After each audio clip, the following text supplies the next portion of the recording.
All right, here we are with the Warrior Poet Podcast. I'm here with my longtime friend, actually, Mitch Schultz, the man responsible for bringing you DMT, the spirit molecule, and many fine other features in the future, I'm sure, after speaking with him. How you doing today, Mitch? I'm doing great, brother. Thanks for having me on. It's good to see you again, too. It has been a bit. It has been, yeah. We had the pleasure of catching up for lunch last week and thought we would do this podcast here, especially since I'm fresh off my last trip to Peru, drinking the brew, the vine of death, as they say, down there. And certainly Mitch is well versed in those waters as well, and thought it'd be an interesting conversation that we could have here. I look forward to it, man. Let's do this. All right. So I guess a lot of us have seen DMT, the spirit molecule, and I think you do a great job of giving the lay of the land, speaking to a lot of experts on there. But what is your voice on the subject? What is your opinion on, what is this molecule? What is its purpose? What makes it? Why do we all have it? Why is it there? What is your particular message on this? Let's just go with the big one up front. Let's not ease into this thing, huh? Okay. Mm-hmm. We don't fuck around on the Warrior Poet Podcast. That's perfect. We only got an hour here, Mitch. Well, it's an interesting question. I've thought a lot about that just from the first time that I tried DMT.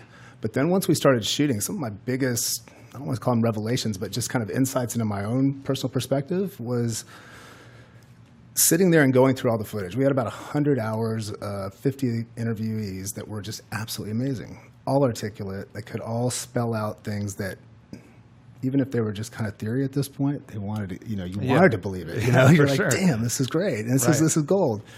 But I think this is what a big part of it is. I think each one of us needs to have these very particular perspectives to it, a personal way of dealing with these and kind of creating a new myth. So I've been trying to do the same thing for myself and look at my past events in my life, where I am now and what's going on hopefully in the future, or at least, some projections of that. And so I try to relate myself in space-time right now. Like I try to be here and now from all that. I do think it does have extra dimensional capabilities. I think it does kind of open up the filters across the board, and some more than others, but you can go through and you can start to look at the different layers of yourself, the different layers of culture, the different layers of society, the different layers of everything around you, and see life and all that. So I think it does give you this insight to the broader sense, but what it really comes back to is how are we dealing with those experiences once we come back? How are we understanding them? How are we talking about those to our friends and our family? And how is it making us move through the world differently? Yeah, I think, I definitely agree with what you're saying there, but I get a feeling with DMT that, what you just said could be applied to most, psychoactive entheogens. You could say that about mushrooms, you could say that about a lot of things. But there does seem to be something a little bit special about this molecule. I've journeyed on a variety of different plants and talked about a lot of them, and each have a really strong value. And I think that they all have their place. But that, when you really get somewhere on DMT, like I did actually, more so the first journey I went down there to Peru. When you get to that place, you realize it's fucking different.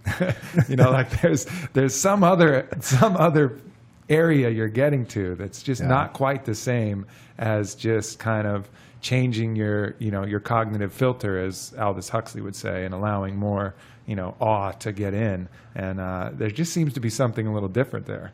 Well, okay. You went with the big question first. I tried to massage it. Now okay, we'll go there, man. I love it. All right. It's an interesting one. I think the big part about it to me, and this is one thing I kept looking at over and over and asking questions about, it's everywhere. For one, this thing is throughout nature, potentially in every living organism. You stop and think about that alone. It's like you have this common molecular connection. So it's not just this theoretical New Age hippie shit anymore. There really is something to being fully connected on some level. There are these different realities that run throughout. Different energies that are pouring throughout. So, there is a different element to it. You get down, and I feel like you go back down into very basic fractal structures that make up our physicality from energy. And DMT is a part of that. It's a building block. It allows you to create that next step. And then, So it is special. And that's just, very basic things of scratching the surface with what this thing could be. Because people have huge cathartic emotional breaks, positive and could be negative, but Well, physical healings. Negative at the time. Negative at the time. Thank you. Yeah. Let's clarify that, because people are coming back from this, and it's an amazing experience for most people. It really is, and it's changing people. So that's the other part about it too, is it almost just kind of resets a hard drive for you. You get to go back and look through all this corrupted data that you've had, all the way back down into the backs of your mind, and you're like, oh shit, okay, I need to go through a software update real quick. Let's get out of this thing, and then you're back out, and there's kind of this freshness that is all around you. Yeah, absolutely. And that is something special. It really is. When you can have something like that quick change your whole perspective on everything around you, hell yeah, it is a huge thing. I think certainly one thing about the ayahuasca is the physical reset that you get that's very unique as well. I mean, I think you can get a mental reset from psilocybin, and certainly Iboga has a full kind of paradigm shifting element to it, but physically you're pretty much the same dude that you were when you came out. But with ayahuasca in particular, and I think that's part of the medicinal part of the ayahuasca rather than just DMT, and we'll talk a little bit more about that. But there is that very physical reset as well as the mental reset, which is part of what makes that special. But then going back a little bit to DMT being a part of every living organism. Have you had a chance to read Narby's Cosmic Serpent? Wonderful. Yeah. Amazing work. I tell people to read that all the time, because a lot of people do know about it, but it's a book that I think a lot of people could get something out of. And it's approachable. I mean, it's a little out there, but it's approachable for people. There's some very logical steps that he takes, and very logical connections that he sees. And it's wonderful. Yeah. Yeah. What was your experience with? Well, I really enjoyed reading that book. I think it, really opens up a lot of different possibilities to how you view the interconnectedness of life, and making that kind of classic image that we wanted to believe so much from Avatar, where everything was connected through Awa, and everything was all unified, which you feel on ayahuasca. I mean, you feel that to the core. My last journey, that's what it was all about. It was 3 hours of sleeping on the belly of the earth with bugs crawling in and out of me. I mean, the whole hut disappeared. The people who were losing their mind around me and shitting and vomiting, all that was a different world. And I was just connected with some primeval forest, and just being like grounded and humbled right there. Yeah. And that was a pretty remarkable state. And I think that interconnectedness that you feel, it makes you want to believe something like what Narby's theory was. And basically Narby was saying that, but he was actually talking about, and this was the distinction I was going to draw, he was actually talking about DNA being that part that communicates between all life, and DNA actually having almost a life force of its own that's kind of connected every person, and it communicates through light, I think was his ultimate theory. And there's some scientific evidence to that. But, it seemed like there's also the element of DMT being a part of every living thing, and perhaps that being the thing that kind of unifies life and separates it from non-life. It's kind of interesting where both of those theories could potentially, they're getting at the same thing, but they diverge in as far as what Narby was saying. Yeah. Well, in the from my own personal experience, there have been kind of a collection of experiences that I didn't have the bright visual colors and typical fractal patterns that were going on. I felt like I went back through DNA. And you'll hear this occasionally. Some people have that sense of going back. But it's almost like I got to read my own story, that this thing was already kind of written, and DMT was opening up the book and allowing me to kind of go back and piece these little things together, these little stories that had been created through my experience. And it felt very real that you're going back and seeing this energetic life force that had been building up from the time I was born through this thing. And it felt like it was connected to it. It really did. But then the other connection too, looking at the traditional serpents that go through, and this is what Jeremy was talking about as well. How come you have these mystical structures and these kind of huge archetypes of snakes intertwining down in Peru, and you see a lot of that under the influence of ayahuasca, but even around the world, serpents are pretty common amongst a lot of myths. So there's just so much of that you just want to chew on. Where is it all going? But it's fascinating. It seems like DNA is an amazing way to contain and pack information, and it seems like DMT might be the way that we read it. That might be the Rosetta Stone. That might be the reader that can unpack this kind of infinite knowledge that's available in in the DNA. And I think Narby's kind of getting at that, and I think we're kind of maybe synthesizing a little bit of it on the fly right here. Yeah. You know, I'm not sure exactly where the boundaries of what we're saying and what he's saying lie in this matter, but you know, that certainly seems to make sense, because it does seem like you act, you know, you're not just accessing your own mind's thoughts and images. You know, I think in this last experience, you know, I had a pretty poignant experience with this giant dragon that came to visit me, you know, and so I was telling my experience to my friend Bodie Miller, who was down there with me, and he didn't have much of an experience from it. He's kind of a horse, and I don't think the brew was quite strong enough to give him the visuals. Give him a gallon. Yeah, exactly. See what happens. Exactly. He should have chugged more of the bottle, but that wasn't part of the program. But you know, I mean, in his paradigm, these visions that you have are constructions of your own mind, like purely constructions of your own mind, and a way for your subconscious to teach you things that it normally couldn't, just by telling you or by you thinking about it. And, you know, I hear what he's saying, and that's certainly possible. But when you're talking to some disembodied spirit like this giant dragon who is challenging me on some of my most important beliefs, it really doesn't feel like yourself. You know, it feels like you're accessing, if not another being on its own, at least some other wisdom that's a separate part of you. Yeah. You know, and I think a lot of people, I'm sure, you know, most of the people you interviewed have a similar kind of feeling after DMT, I would suppose. Yeah, and it's, you know, common stories across the board, and that's the other thing that's interesting about it. If it is linked through all life on some level, and people have very similar experiences, whether they're just manifestations of the mind that are just these holograms, or they actually are entities, I don't think it matters, because they're having some drastic effects, and it is a way for consciousness to kind of potentially deal with itself. I think it's both. I mean, a lot of people are like, is it your brain just making these things up? Is this your brain on drugs? Or are you actually going to other realms and seeing other dimensions? I think it's a combination of the two. I mean, our physical sense is definitely connected throughout. And so if your mind is breaking this down and seeing it like this, then it's also getting influenced by what else is out there and what it's connected to. Yeah. And, you know, if you believe in evolution, a lot of people that still don't, but I'm just going to go there I don't and think say... they're listening. I don't think they're listening Right to the on. Warrior Poet podcast. I think we've filtered those people successfully out. Well, if you haven't yet, I'm going to do it now. But if, you know, coming through that, I mean, life has developed, you know, from what we can tell anyways, from a very single cell organism and all the way through to a variety and multiplicity of beautiful, beautiful things. But we carry that genetic code in a very basic structure all the way back to that. So it's this self-replicating kind of software program, and it still builds, and it still has that knowledge, I think, deep down inside of itself. We're a lot more complex than that, and our brains are working on other levels, but it's still there. I think it is. You know, if you believe in evolution, and if you don't, then I don't know. Give me a call sometime. Yeah. Let's talk. Yeah. So there's a couple elements there. I mean, there's the whole collective consciousness of all of life and being able to go back, and that's something that even the Iboga shamans talk about, is being able to access memories from the beginning of life, and that's what the most advanced Iboga shamans will say, is that they can access the memories of.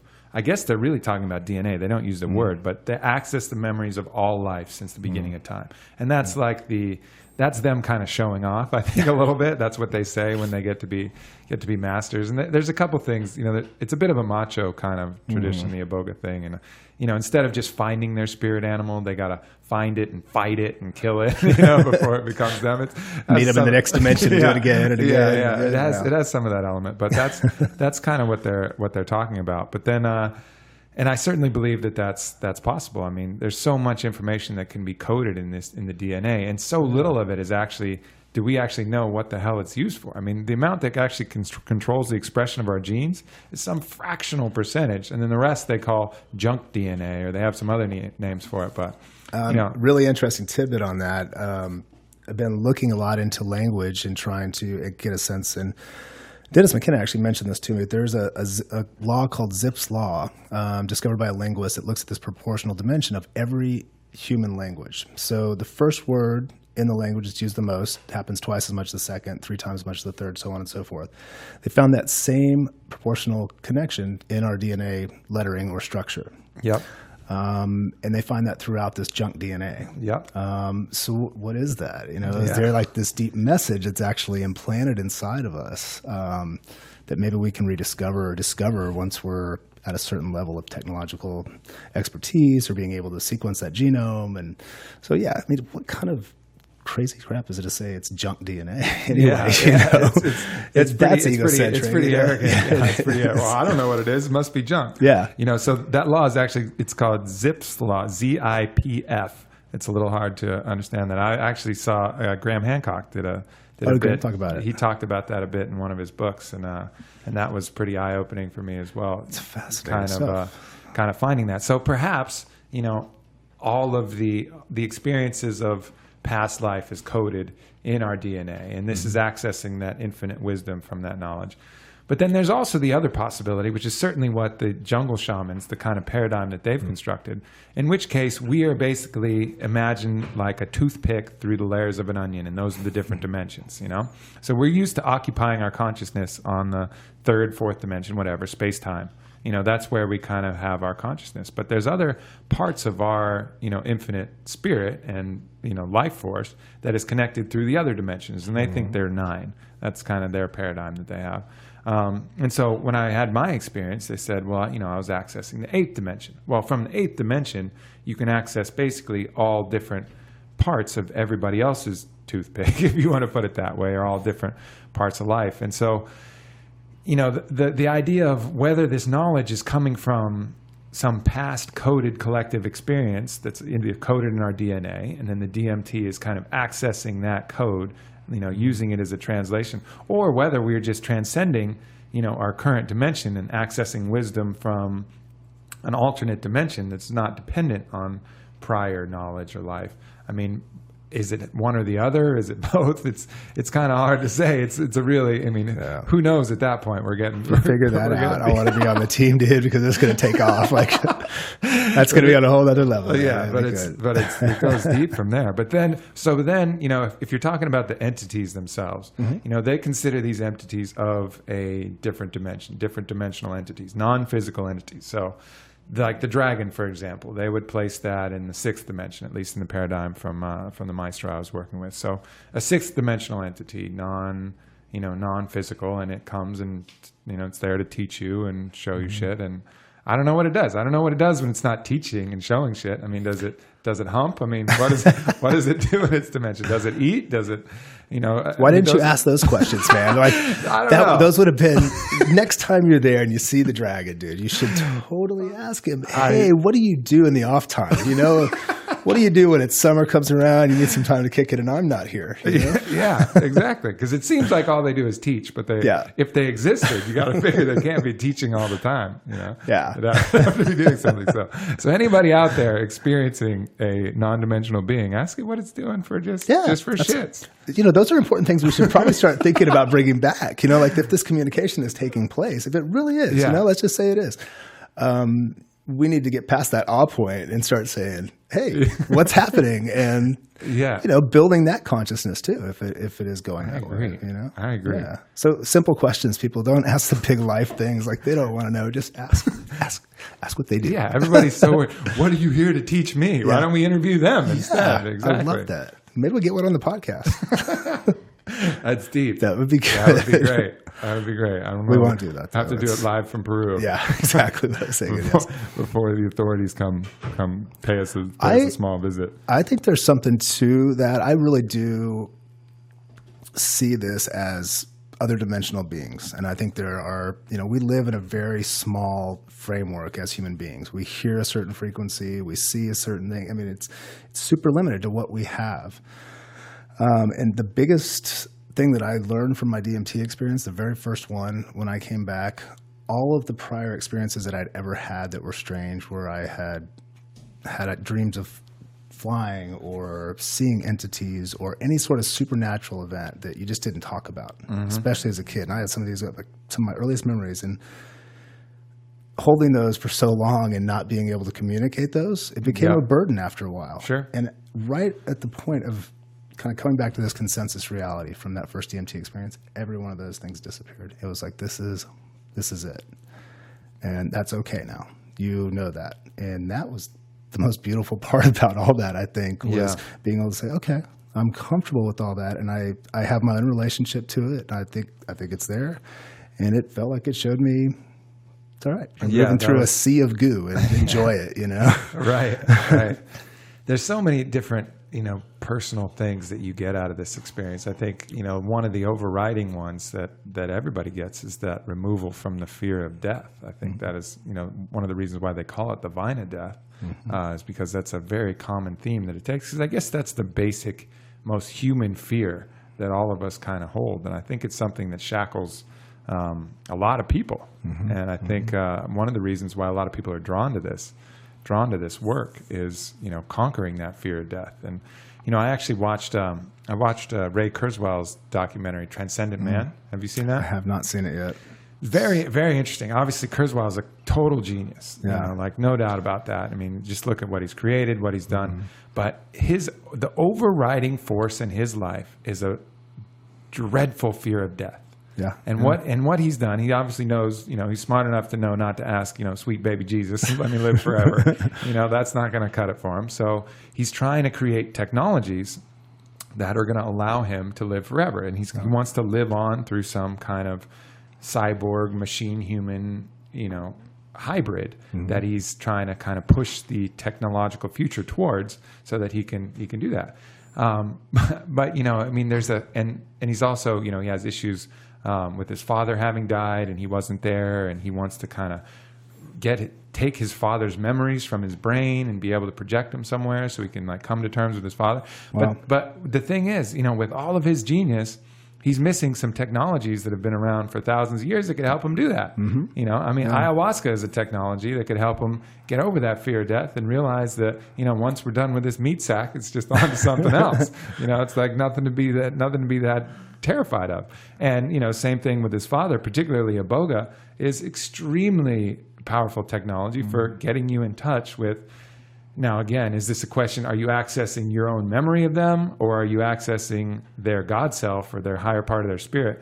Tough to say, but it's a very vibrant access to whoever you want to talk to. They're one and the same. Yeah. They're one and the same, I think. Yeah, whoever you want to talk to, dead or alive, you can talk to the infinite part of their self and have a very lively conversation where they'll crack jokes at you, they'll make fun of you, they'll talk to you, and they're all happy, seemingly, in that dimension, too. It's a very interesting experience that I had on Iboga, but, this kind of sad poetry of this man who's a complete genius, but is missing some very basic things that would totally change his paradigm. And allow him to get him. How do you want to call him up? Let's do this. We should. I think it'd be great. Yeah, and there's some weirdness. I mean, weirdness to it. Who might I say weirdness? But there's that driving force of that fear of death. But it also kind of creates this, romanticized utopia on the other side. Like, I'm going to be able to live forever, and I've got this. And that's a little frightening too, because that can also turn into this, comic book superhero thing almost, where there is this. Can be the bad guy, and I don't mean him necessarily, but there's the ideals that are behind that, and kind of the driving force of one thing ends up turning into a fetish almost on the other side. Yeah, I mean, there was a little Dr. Freeze in him, that kind of idea where he's trying to preserve himself forever through these machines, and it's just kind of, it's like he's struggling so hard. I must, conquer. Well, hey, buddy, it's going to happen anyways. Chill out. You're there. And it's just something like ayahuasca could free him from that. Yeah. No, it's interesting what the work he's doing. There's a lot that's amazing and so beneficial and wonderful. The Age of Spiritual Machines. Have you read that? It was his early book, really about AI, and. Nails it. I think, you're just like, wow, this really, is here and it's around us at all times. So there's some insight that man has that is so far ahead of where we are. So, he's an absolute genius. There's just no denying that. I think, thinking about his thoughts on singularity, I think that, he kind of views singularity as where man and machine kind of merge and become indistinguishable to a certain part. We know the nanotechnology becomes a part of us, and maybe. I don't quite see that as ever really.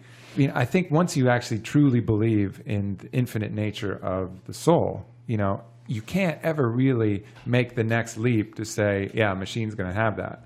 It just can't. However, I don't know. I'll go ahead. I'll play devil's advocate here. No, please.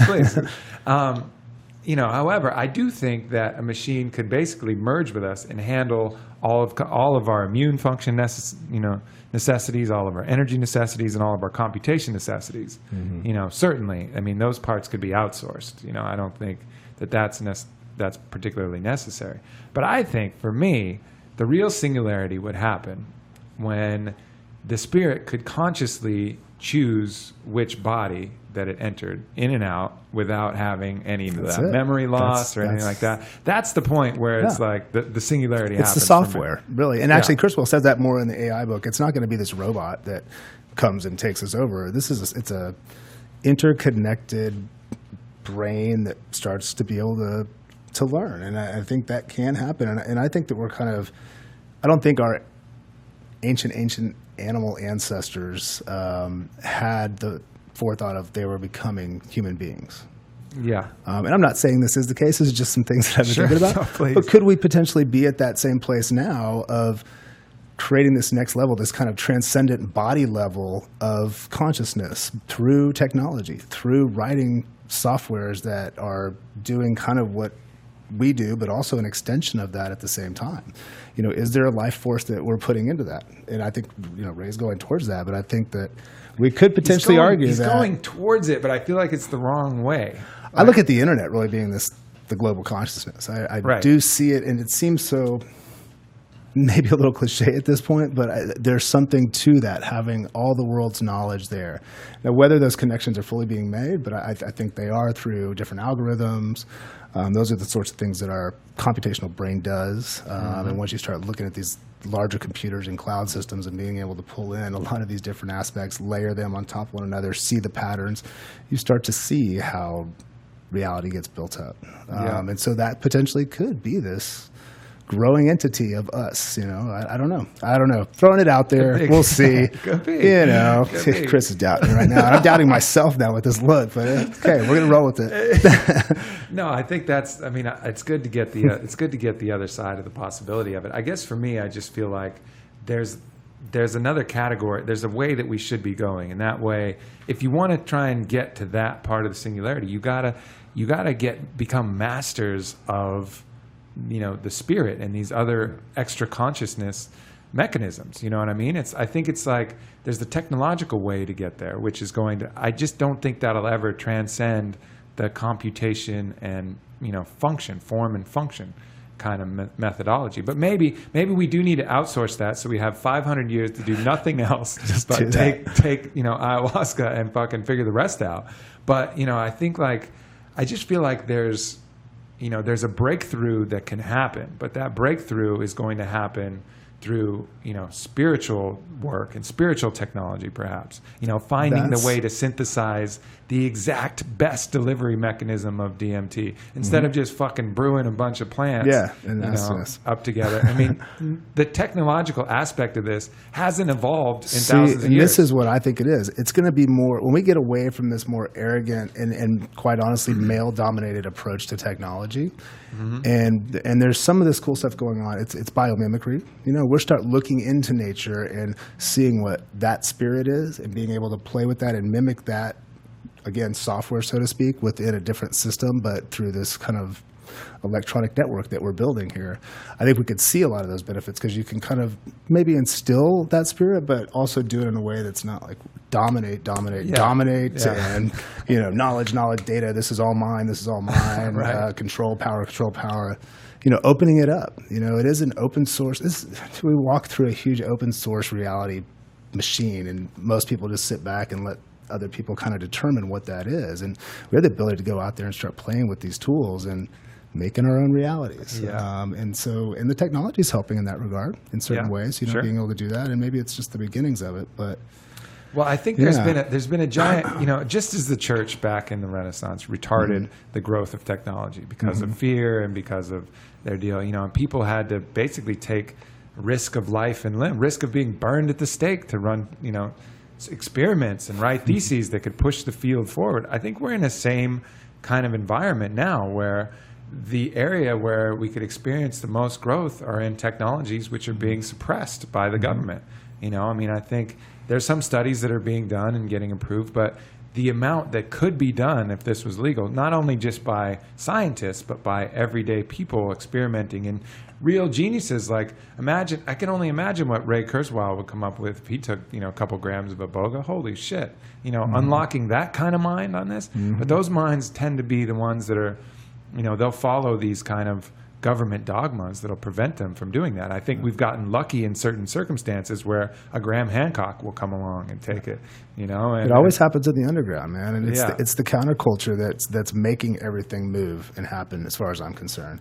Yeah. And once it gets to that main level, okay, there's a brand new underculture that's coming up, and it's going to be something totally different than what we ever thought it was before. And I think a lot of those systems, you get these people that get on this certain level and they're kind of taking those things, but it happens here. And that's what's happening with ayahuasca and psychedelics in general. It's this whole culture that's really building back up, and it's exploring in spite of the restrictions, which is even more powerful. And I guess in some regards, perhaps some of these restrictions can create a more cohesive kind of powerful group, like a resistance kind of mentality, the kind of, but still, overall, I mean, the amount of help and benefit to society and everything that could be, and also just the growth that could be made by getting the access to all the best and brightest, to allow them to experiment with this. I think it's just a real fucking shame. I mean, it's like, who knows? I mean, just the amount of, it's like saying, and now there's like a basketball court. Just use a basketball example. It's like with it illegal. You have to go out and seek a basketball court somewhere. And only a couple people will play, right? So like the games that you're actually going to get and the quality of players, you're not going to get LeBron James. It's not going to come on, right? Because there's not enough courts. But you put a court in everybody's backyard. Well, pretty soon, LeBron fucking James shows up. And then the LeBron James of ayahuasca, psychedelics and stuff that can really take this and be like, I can get to the fucking 8th dimension and I can move shit and it'll be tangible and it'll really change the game, and do that reliably and come back with knowledge. Talk to these spirits and say, hey, you are a disembodied. What do you do in your office? And like flip the script. Right now it's just the sample size of people that are able to access that is just small, and I think it's growing. And the consciousness is growing, but it's growing in spite of this massive restrictive pressure. And I think maybe part of what this whole consciousness that's coming, I think it might be all connected. I think part of us knows that we need to throw off that old bullshit, that oppressive tyranny that's keeping us from expanding our mind. I mean, nobody is taking ayahuasca or Iboga just for fun and for shits.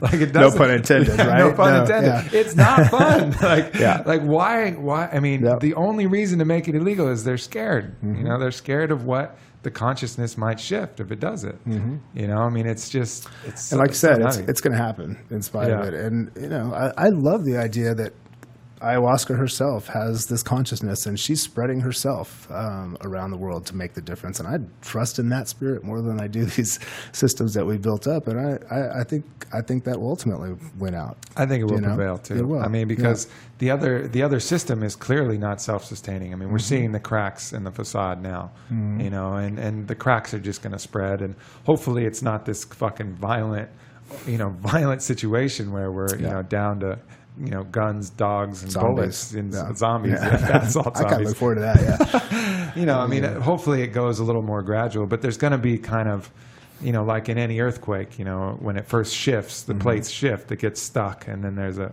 harsh overreaction, and then it kind of settles out with a bunch of aftershocks. I don't imagine that there won't be some big rift that kind of comes when this goes, because you can see the water start pouring through the dam here pretty soon. I mean, these consciousness, and like you said, maybe it's the spirit of ayahuasca herself. She wants to be heard. She needs it. She knows the world's sick, and it's the master medicine, and the master medicine wants to heal. And Mother Earth is correcting itself, and we just happen to be there, and she needs to reset us a little bit. So I think that's it. I do. Yeah. So here's another, just to change the topic slightly. I think. We had to talk about this a little bit at lunch. For those people who are interested in kind of getting the gifts of DMT, we talked about the difference between smoking it and then drinking it in a brew like ayahuasca. So without me kind of jumping all over it, what are your initial thoughts on that? I like the natural medicine. I like the intention. I like the preparation that goes into it. It's been really interesting to see how this whole culture has opened up over the last few years, man, and it is everywhere now. It's sometimes frightening to see how everywhere it is, especially when you're looking at the festival scene and being on the dance floor. Or it's strange to me to even think about that, but it's happening. It's happening nonetheless. So.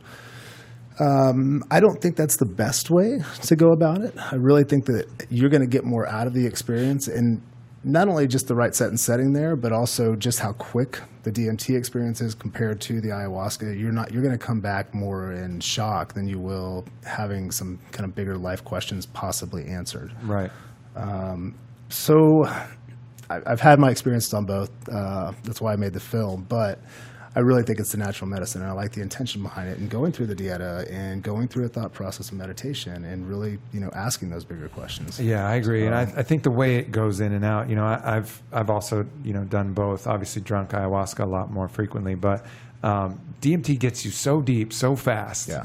It's like you just boom, like pop through this other world. And you're like, holy shit, what the fuck is this? Where am I? What is going on? And then you're like checking stuff out and wisdom's coming. You're getting this download. And then some big hook, like the Gong Show, comes and takes you and yanks you back through. And you're like, Jesus, I'm back? What the fuck? Like, like you got somebody there and they're like, what happened? What happened? You're like, I don't know what the fuck happened. Stop asking me. It's been like 2 minutes and I've been to 7 worlds. Like, settle the fuck down.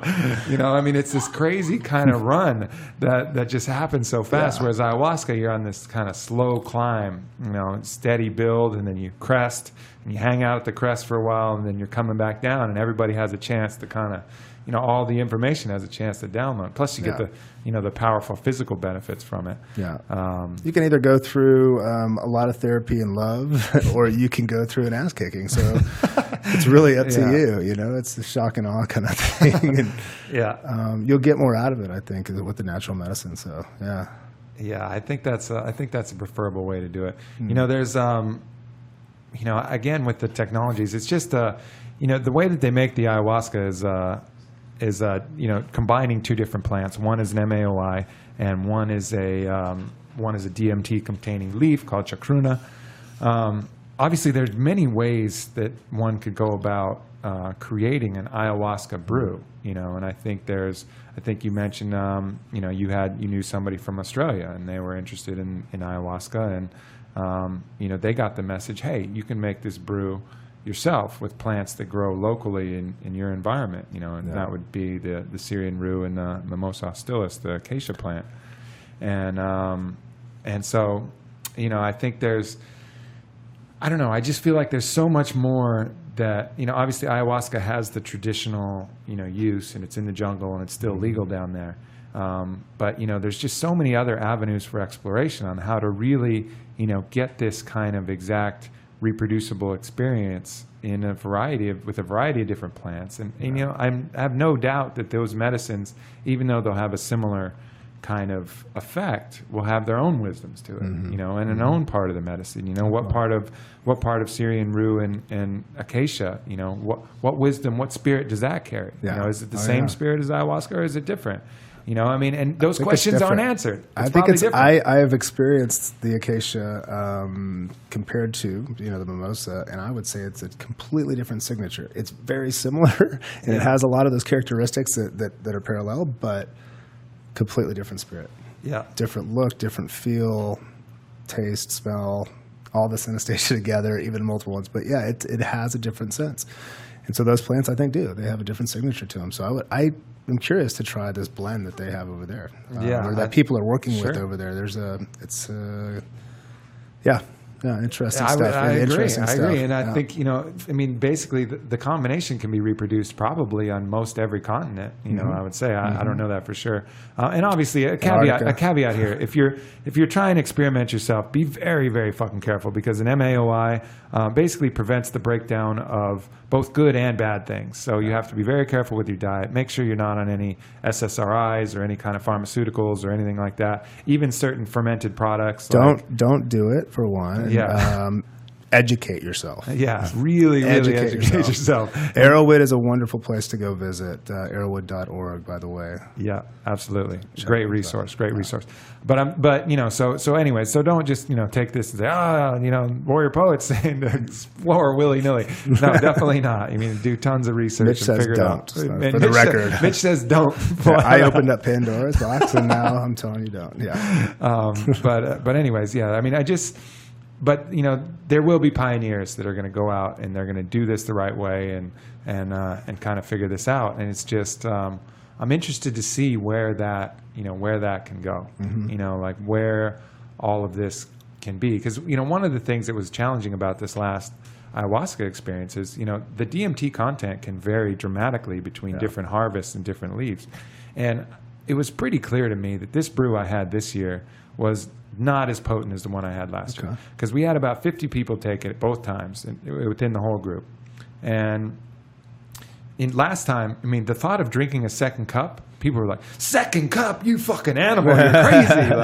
like don't be silly, don't be silly, you know. And one cup, you were gone. I mean, the snakes, the chrysanthemum, the kaleidoscope, everything hit you like irrepressible, and everybody had that experience. This time, it was very subtle, and there was people going back for third cups. No, you know, like, I didn't. Yeah, I was kind of.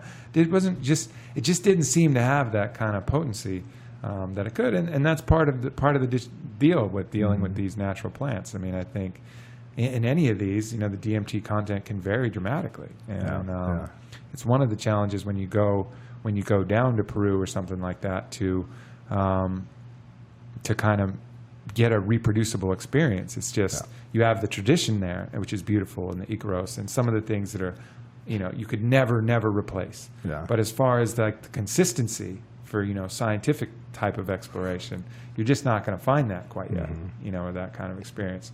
So I'd be interested to see, you know, if in the future, if the rules change and if things open up, you know, getting a little more fine-tuned with that, you know, being able to test the leaf that's used. And there is some kind of romance that's lost in the scientific approach. I understand that. Sure. But there's also a situation like, you know, I brought my friend Bodie Miller down there to experience it, and he wanted a vision quest. He wanted to see shit. He wanted to talk to a dragon too.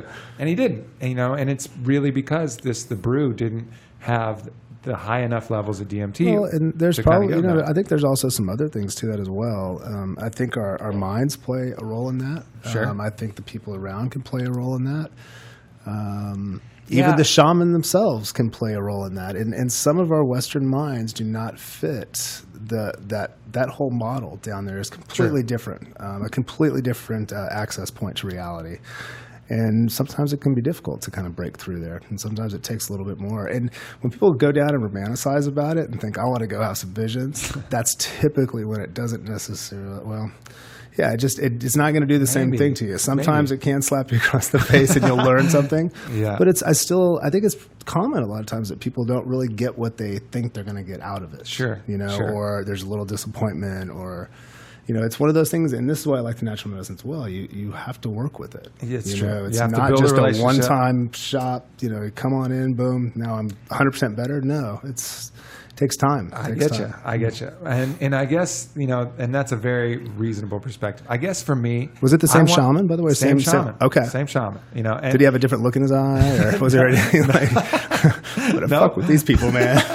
No, it was, you know, everything was the same. Same setting, same shaman, same ceremony space, same... Different ayah. Same different ayah. Yep. You know, you could almost taste it, actually. You know, the taste was a little different. I guess for me, you know, I want to be able to have an experience where I could bring, you know, anybody down there and know roughly what they're going to get. I hear what you're saying about you know, the different situation. That was what all the talk was in the whole thing. Sure. Well, you know, you get what you need, you know, and all this stuff. I sound like a beetle. There's a lot of that talk, and it's all very valid. You know, I think the medicine is still working whether you have the visions or not. I get all that, but there was a feeling that the rocket fuel just was not igniting like it did the last time. Like I could drink a half cup the last. I'm, you know, relatively the same dude. I have relatively the same ideas. A half cup in, you know, 2011 was was snakes and visions and shit like this. It took me 2 cups without purging to get there. I mean, it was just what was the group like that you guys were down there with? Same group, a lot of you, or was there? Okay, so there's a lot of the same people that were there last time. Okay. Same type of people. Same type of people. Same okay. type of people, not the same people. But were there a lot of newbies or a lot of a lot of newbies, both a lot times, of fear, both times. Okay. A lot of people who couldn't handle it at all. Yeah. And, because that's always interesting how the shaman's interpreting the group, and, medicine's going to be distributed completely different and used different. So that's, I was just curious how that plays in there. That was certainly could be a factor because last time the group couldn't handle the strength of the medicine. Okay. No doubt. They were flipping out. One person tried to, it was crazy. I mean, there's this lady who spent, and the last time I went, she spent 2 hours saying the same thing over and over again, and it was. I can't tell if I actually shit my pants or if I imagined I shit my pants for 2 hours. For 2 hours. Yeah. And that's the thing. Those time loops can be tough, man. Yeah. I was in an experience in Peru with a guy from Iquitos, a Peruvian, and he was studying to be a painter with Pablo Marengo, who's a wonderful, wonderful visionary artist down there. But this guy was right next to me, and he kept cursing Mother Ayahuasca. He kept telling Mother Ayahuasca to fuck herself. It was intense, but that was the same sort of loop. And it was, after a while, it just becomes part of the drumbeat. So you're like, all right, I'm going to roll with this now. But it can be a little intense for people, to say the least. And, yeah, I had a feeling that the shamans maybe intentionally dialed some of that back because the group itself couldn't really hang with the intensity the last time. And this one, even still, people were having some very tough experiences. I mean, these are people who are, they're trying to seek and they're trying to learn, but they're from a very kind of soft New Age paradigm. Yeah. And I think the softness of their paradigm. These aren't adventurers and warriors. Mm-hmm. These are people who are trying to fix problems in their life and finding solutions and taking a real risk and a real chance, which is certainly displaying a lot of courage. Mm-hmm. But they're not the type of people who can handle a massive kind of head DMT. Crack. Yeah, head crack. Exactly. So that's certainly a part of it, I guess as well.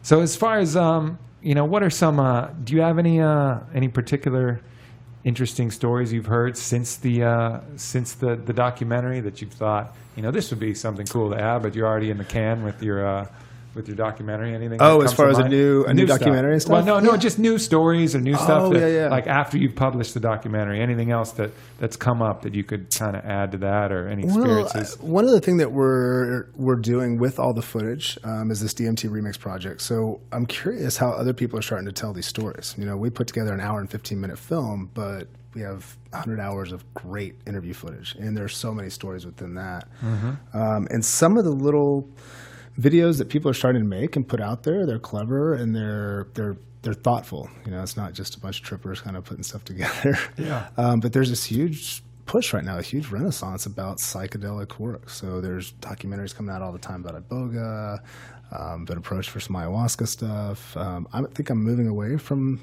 psychedelics for a little while as far as documentaries, but there's a huge explosion. Sure. So there's a lot of new research that's coming up because of all that. And MAPS is starting to do some amazing work and get that stuff out there. So the stories, I guess, keep kind of piling up, and people are talking about it a lot more. It's in the New York Times. It was on the Sunday magazine in the New York Times several months ago. A huge push on psychedelics. Yeah. Well, there's some good research coming out. Johns Hopkins was doing some good stuff. Obviously, MAPS is doing some good stuff. What is MAPS doing, by the way, besides their MDMA research with PTSD? MDMA, I think they're starting to look at doing some Iboga stuff. Okay, that makes a lot of sense. I don't know where that's going quite yet, but I think that's on their agenda. That's a fucking shoe-in. I mean, the ability for Iboga to kick, codeine, morphine, in so many ways. And heroin addiction is just crazy. I mean, after one experience, you're getting 90% success rate. It's and traditional methods are like sub 10%. And you start looking at all the different areas that affects not just one individual's life, but you have family structures and you have this emotional baggage that's get carried on, and Iboga can make a huge difference in a lot of people's lives. And it doesn't make much sense that not even Canada's starting to do some studies, but the U.S. is. Well, it's legal. It's legal in Canada. Legal in Canada. They're using it for treatment, right? Yeah, legal in Canada and legal in the UK. Yeah. But, and to make Iboga illegal in the U.S. is so preposterous. I mean, it is such a miserable experience. Yeah. Like physically miserable. Yeah. Like no one is going to take this. Making a plant illegal is the most ridiculous thing. It's so crazy, right? You know, it's like I always think to myself, like, I want to like get a cop. This is really what I want to do. I want to get a cop to walk with me to a cow patty that has some mushrooms on it.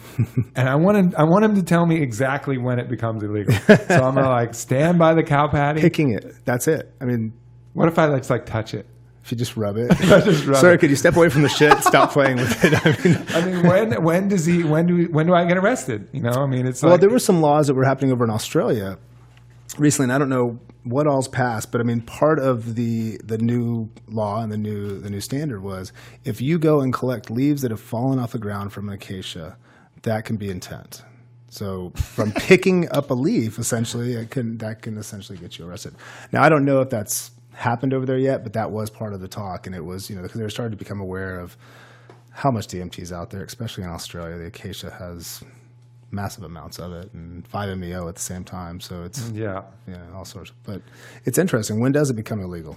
You know, when I put it into my mouth, I mean, thank you. It's my body. I'll do what I damn well please. But I mean, fundamentally, there's that. Don't get me going with that. There's that whole huge issue about them telling us what we should do with ourselves in multiple different situations. But just the idea of a plant that grows naturally being illegal is so fucking stupid. And you know, right now with even obviously there's the whole marijuana issue, but even the hemp issue. Yeah. I mean, we can't grow motherfucking hemp in the U.S. because they're so scared. Yeah. And so basically, you know, I'm coming out with, and hemp protein is, you know, off the charts as far as, you know, the omegas and the different components of albumin and edestrine and the beneficial effects of human muscle. So Onnit's coming out with a product that's going to be a hemp protein, but we got to get it from fucking Canada. You know, and there's like a shortage and there's a big sourcing issue, and it's like a fully sustainable crop with tons of uses, and you know, there's no psychoactive properties. None. Hemp. You grow the male. That was plant. part of the propaganda speak, and it's still stuck to this day. It's amazing how that's held. Yeah, and it's just scary, actually.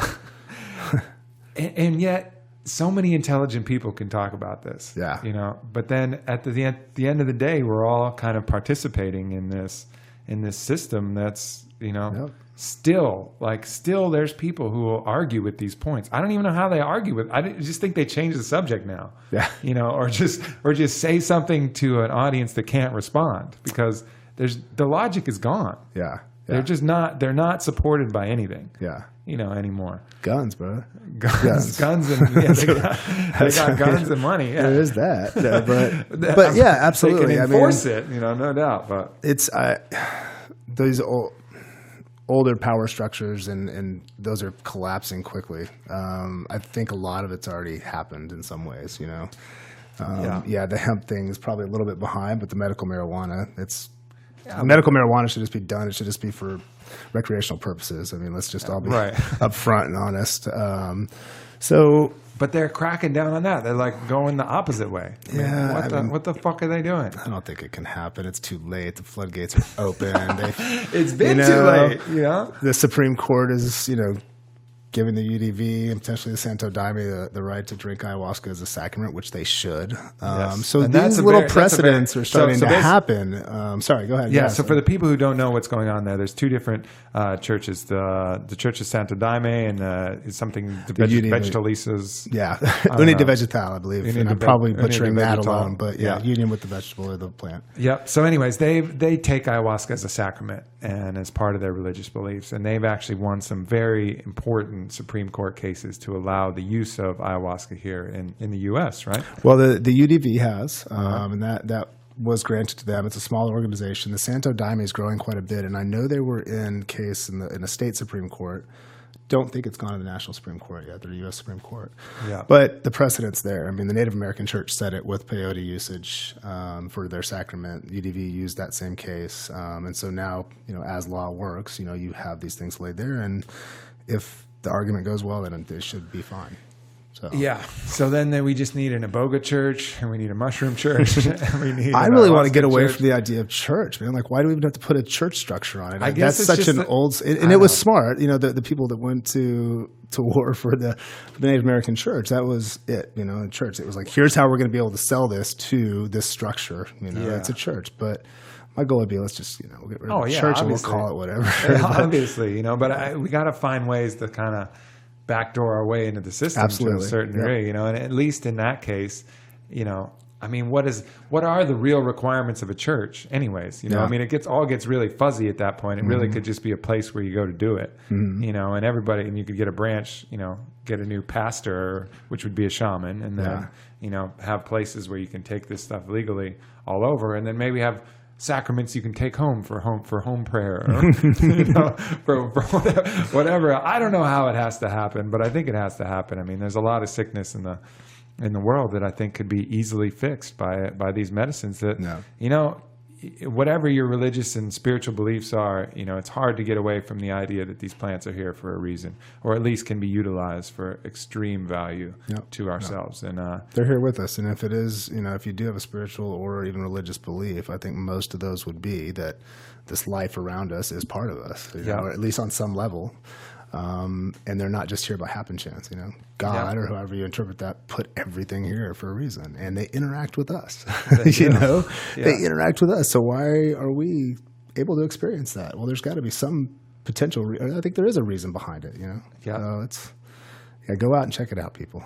You'll be interested. So what do you say? All right, we got about 5 minutes here to wrap up, but I still get emails and things from people who thank me for sharing my experience, but are still carry a lot of fear about experiencing the other side. So what do you tell these people who are still carrying a lot of fear about kind of letting go and experiencing some of these medicines? Trust yourself. If you have that fear, then don't push it. It's all it's going to do is open up a can of worms you don't want to be a part of. If you are considering experience, go educate yourself as much as possible. But really, I think it's really about trusting your heart, man, and trusting okay, I feel like I'm comfortable to go there. But how do you know what is that self-limiting kind of bad fear, that part of you that's, keeping you from experiencing what you should, versus the good fear, which is danger? Yeah. You know what I mean? How do people separate that? I really believe that everybody knows that for themselves. I think that each one of us has that very basic structure of who we are. We'll know whether that's, I don't ever want to do that, or I'm scared. You'll know. I really think so. Tune in. So Mitch's advice: tune in. Figure out. Rotate the head. Find the right thing. You'll know. I think there's that point of okay, nothing else makes. Well, I shouldn't say it that way, but I'm ready. I think you will know. And if you don't, you'll know very quickly. Yeah. If you have that opportunity, because I didn't know the first time, and You jumped over the cliff and figured it out later. Oh shit!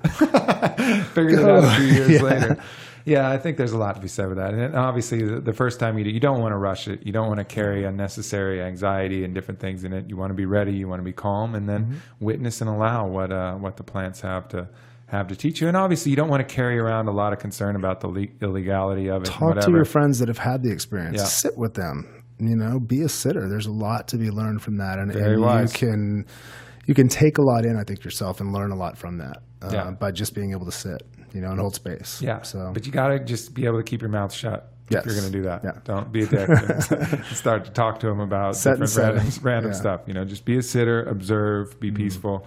If you have any idea how to meditate, then that would be a good opportunity to meditate alongside them. And then, when they interact with you, then you interact with them. But it's important to be a good sitter, or else you'll be a sitter that doesn't sit very often. Or ever again.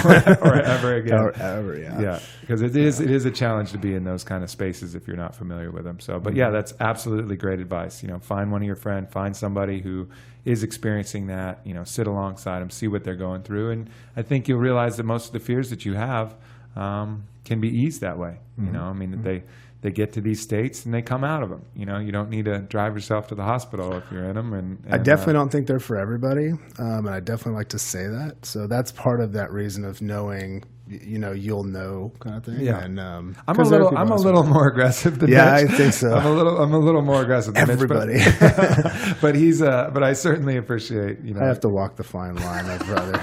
You will very soon. Yeah, probably, man. Hopefully I can hold it off for as long as possible and stay as aggressive as I can. But Yeah, definitely. It certainly makes sense to be conservative. I mean, there's time is on your side, and make sure that you're ready and it's an experience that you want. And when you do it, a great shaman and a great setting are ideal. And, keep learning as much as you can. Listen to the Warrior Poet podcast. Listen to the Joe Rogan Experience. Keep up with Mitch. Definitely, if you haven't seen it, watch DMT, the Spirit Molecule. Mitch, what are some of the ways that they can find DMT, the Spirit Molecule, if they're not versed in it yet? We're on Hulu now. We've got Netflix. Amazon has a DVD. You can find it on iTunes. Pretty much all over the place at this point. Most distribution outlets, digital distribution outlets. Come find us on Facebook too. It's just facebook.com/the.spirit.molecule. And we've got a lot of good information that's coming in and out of there all the time from different articles and research and just spiritual thoughts. So, yeah. Right on. Well, Mitch, it's been a true pleasure, brother. I'm glad to have you on. I think this has been a very interesting conversation. Look forward to getting the feedback from it. So, hopefully we'll be in touch and get on here again sometime. I'd love to, man. Thanks to everybody out there, and thanks to you. Yeah. Appreciate it, Aubrey. Right on. Cheers. All right. Much love, everybody. Talk to you soon.